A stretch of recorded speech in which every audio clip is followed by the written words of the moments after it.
units, level 4 mobilization. Location, Fisk Tower. Fisk?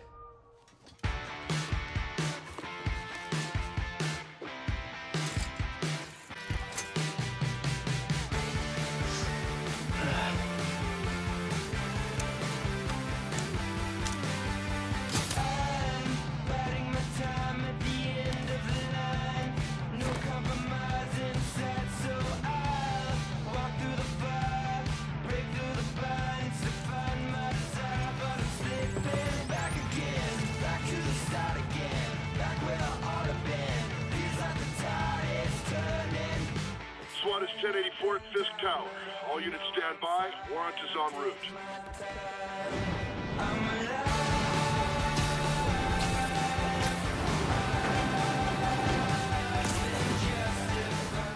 Hey everybody, it's your friendly neighborhood Platinum Knight, here to review Marvel's Spider-Man. When it comes to Spider-Man games, I'm sure we can all agree there's more either mediocre or downright awful games than good ones. People say the last time Spidey got a very good game is Spider-Man 2 for the PS2.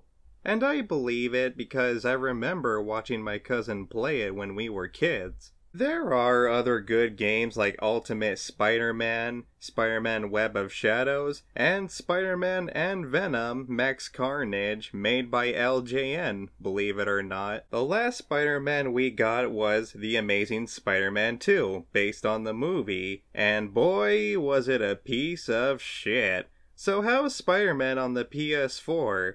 People, it's awesome. I honestly didn't know where to start. This has to be the best looking New York in a video game. Well, besides The Division and GTA 4, even though it's not really New York. Everything feels so lifelike. I guess I should start with the gameplay. The controls are very fluent and responsive. Keep in mind, I haven't played a Spider-Man game since the PS2, so when I first started web-slinging, I started to feel adrenaline and some intensity. I almost couldn't handle it. You feel like Spider-Man, swinging from building to building. But in time, you do get used to it. The combat controls feel smooth and powerful, like you're actually hitting something. There are so many moves and combinations that I actually forgot you could do half the list. I enjoyed pressing L and R throwing objects at criminals. My favorite move is the air swing, and throwing missiles back at enemies. You can use all kinds of gadgets that you can upgrade, which are very helpful and fun to use if you know when to use them. Spider-Man has a diverse wardrobe, and not only can you change costumes, but they also come with their own special abilities. There's puzzles you gotta solve, which is simplistic at best to figure them out, and I actually enjoy doing them since I do like solving puzzles in video games. Now I decided to play on Amazing, which is normal mode,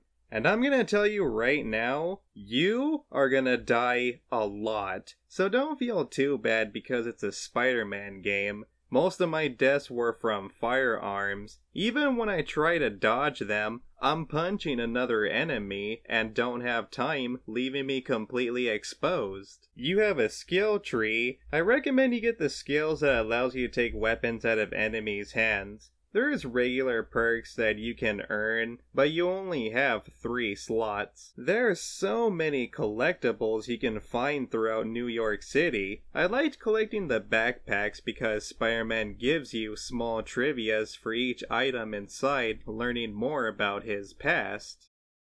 Next, I should start by talking about the story and characters. This is probably one of the best adaptations of Spider-Man. I legitimately felt emotions for these characters. Peter, I lost track of you at the party. Yeah, I had to get to the lab. Sorry. Don't apologize. I just wanted to tell you how much what you said meant to me. I always wonder if I'm doing right by you. Well, stop wondering. After losing my parents and Uncle Ben, there are so many times I would have fallen apart if not for you. Well, that works both ways, Peter. I just wanted to make sure you knew that. May, I don't know what to say. Oh, So I think Mr. Lee needs my help. I should go. See you soon, dear. I love you. Love you too. But at the same time, I question if I'm biased because I've already gotten to know them from other adaptations like the movies. I already know what's gonna happen to some of these characters, but I can still say the game portrays them well. What I like about this story is that it does its own thing. It's not based on anything else besides comics. And this is good because what made the previous Spider-Man games turn out so bland was because they were based on movies, which put some game developers on a time limit, causing them to rush making them cash grabs. I love how the story starts with an older Spider-Man.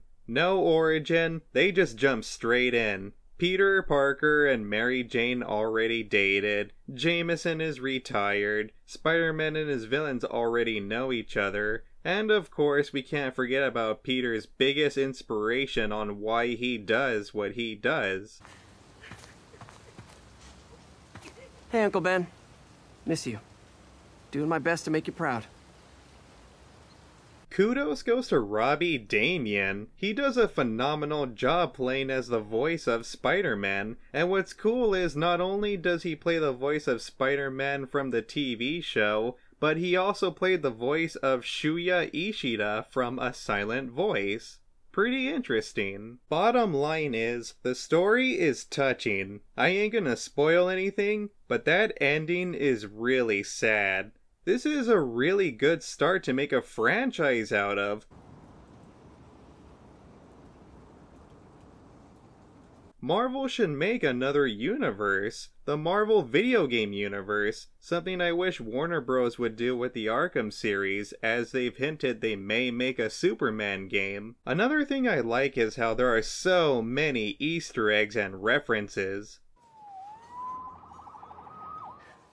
Saved by the siren. Talk to you later. Go.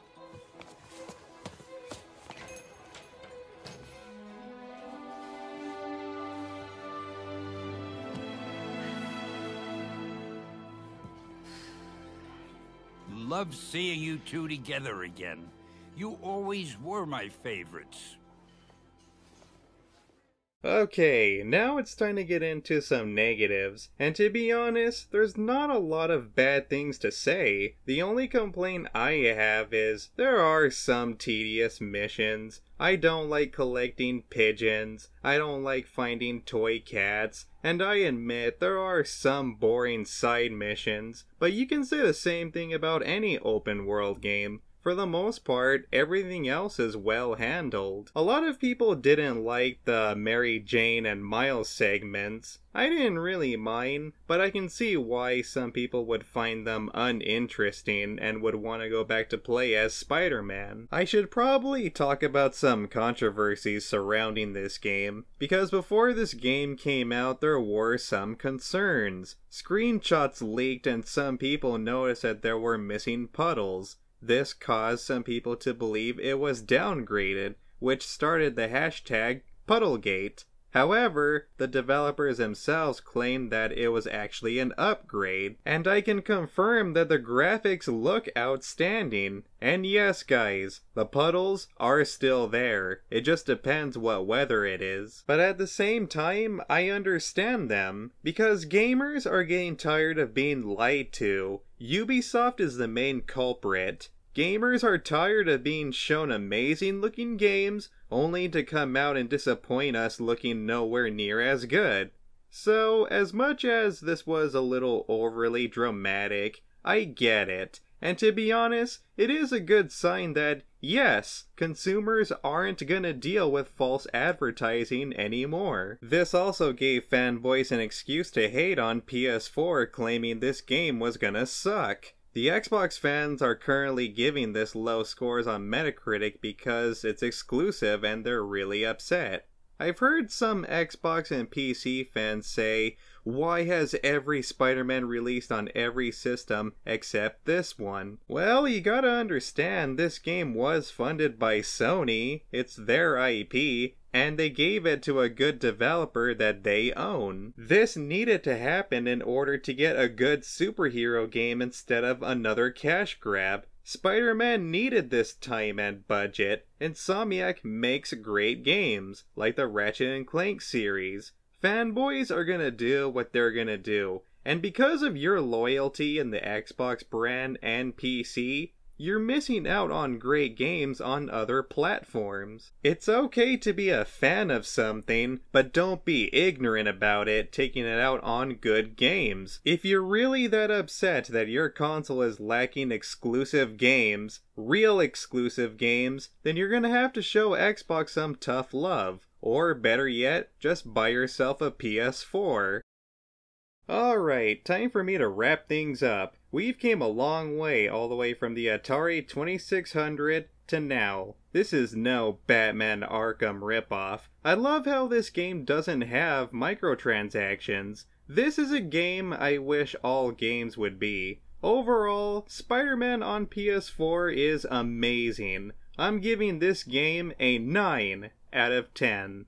But as great as this game is, I feel there's still room for a greater sequel. Can we please get Venom as the main villain? I swear, why is Spider-Man and Venom being in the same media so taboo? We only got 10 minutes of Venom in Spider-Man 3. I will admit, this is not the best PS4 exclusive, but it is still pretty damn good, especially for a superhero game. I do like God of War, Uncharted 4, and Horizon Zero Dawn better, even though they're completely different games, but Spider-Man is still worth a buy. Support this game, especially if you have a PS4. Games like this don't come every day, folks, and if you do not support games like these, then companies aren't going to see a reason to keep making them anymore. Instead, we'll just keep getting heavily focused multiplayer games riddled with DLC and microtransactions with a weak story. Vote with your wallet.